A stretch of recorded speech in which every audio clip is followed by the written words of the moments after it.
الحمد لله رب العالمين، والصلاة والسلام على خير خلق الله محمد وعلى آله وأصحابه الكرام وتابعيهم بإحسان إلى يوم الدين. أوصيكم عباد الله ونفسي قبلكم بتقوى الله وكثرة مخافته، فإن التقوى شعار المؤمنين ودثار المتقين، ووصية الله تبارك وتعالى في وفيكم وفي الخلق أجمعين. إيمان دار وشويسكا گەورەترین هەرمانی ئینسان کەڕۆژ ژیانەنە ئانانە خەریکو علمی شەرعی بوو، علمی شەرعی وێژ زیاد کرد. ی خۆتوێ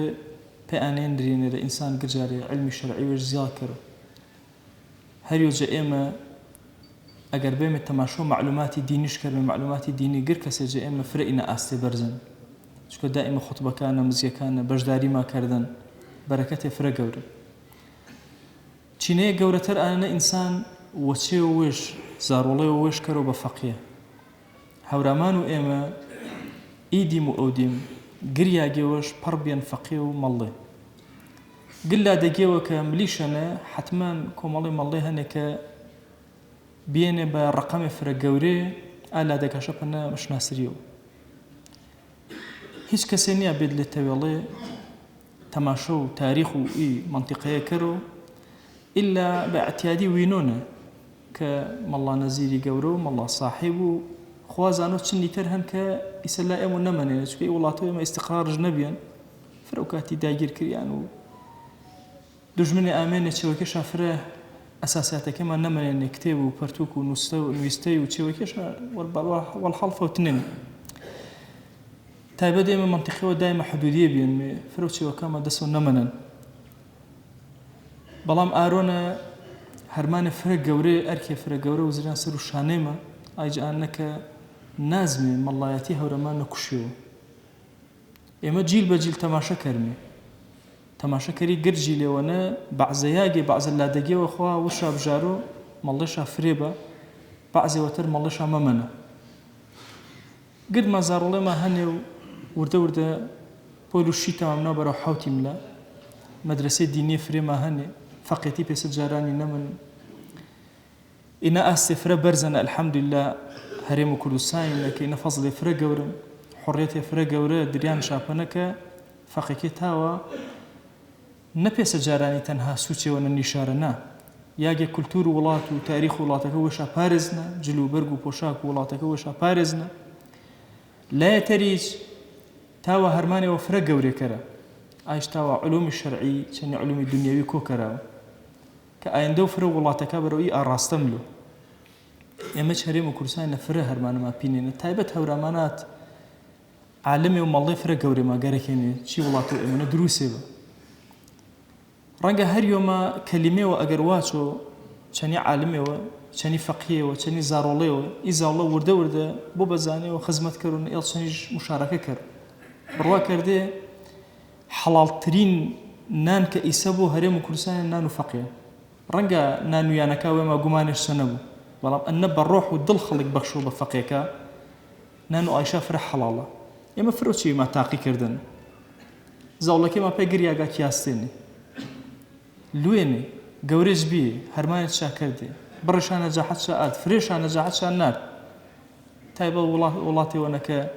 نتعيناتي وبو نتشي وبو راسي فقيه فرة مهمة تام مدرسة كان شازين كرمي جارشا خدمته دكتور مصطفى بينجوني نبينا دكتور مصطفى بينجوني جعل مفرة جوركا ك بداخل وما تدلي كردوي ما نش ناسريان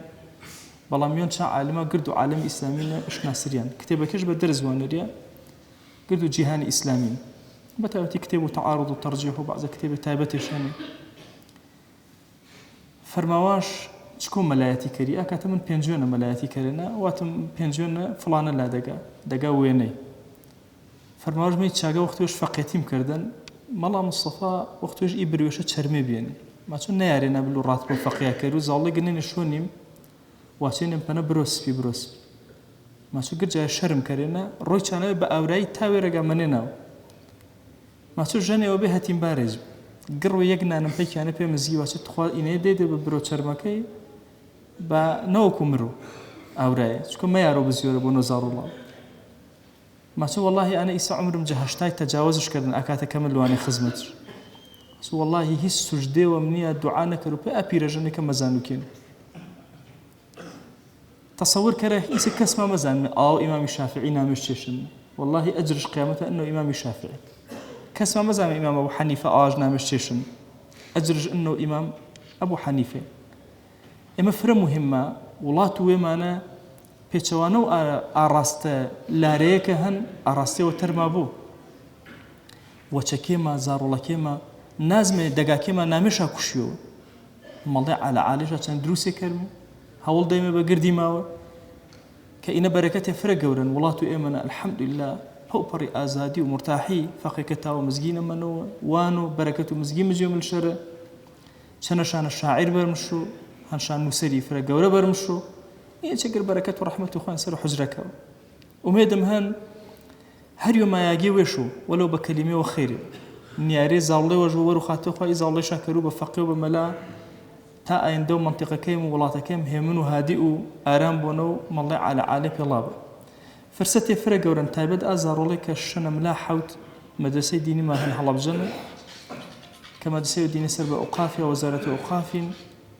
زاڕۆڵەکە وزمێ مەدرسە فرە ئیسفادەوە گەورە کەرە و حوجری عالەش هەنێ تاوە حوجەکانە منەوە وانە ئومێدکەرمی خوای گەورە دەر و خەیری جەگر لە ئێماکەرەوە چی وڵات و ملته ئێمەنە بەتابەتی ملت و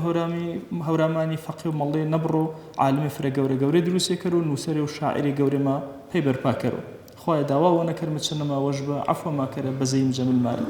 وأوصيكم أيضا بالصلاة والسلام على رسول الله حيث أمرنا الله تبارك وتعالى في محكم تنزيله قائلا